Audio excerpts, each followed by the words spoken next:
Thomas the tank engine has worked his branch line for many years and knows it very well.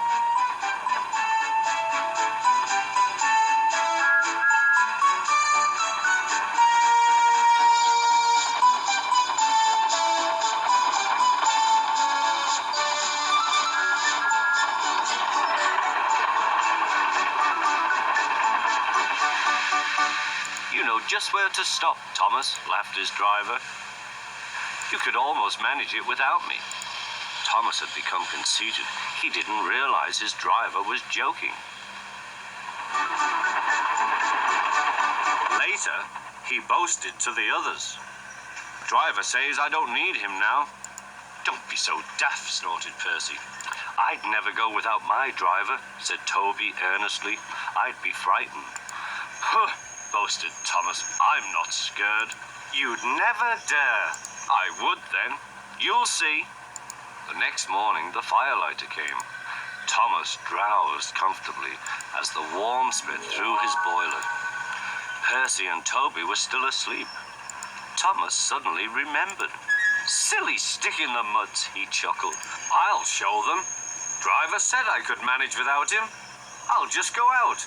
Then I'll stop and wheesh. That'll make them jump. Thomas thought he was being clever. Really, he was only moving because a careless cleaner had meddled with his controls. He soon found his mistake. He tried to whee, but he couldn't. He tried to stop, but he couldn't. He just kept rolling along. He didn't dare look at what was coming next. There was the station master's house. The station master was about to have breakfast. Horrors! Cried Thomas and shut his eyes. The house rocked. Broken glass tinkled. Plaster was everywhere. Thomas had collected a bush on his travels. He peered into the room through its leaves. He couldn't speak.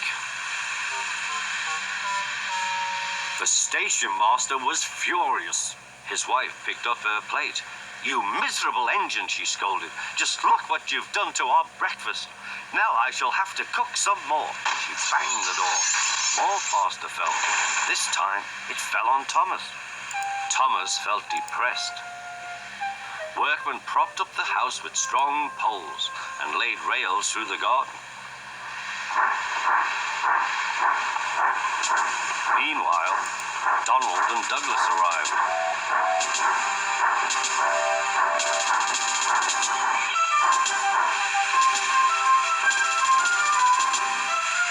Don't fash yourself, Thomas.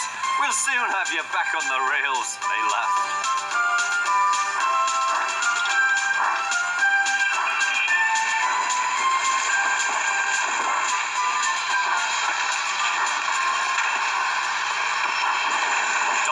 Douglas, puffing hard, managed to haul Thomas back to safety.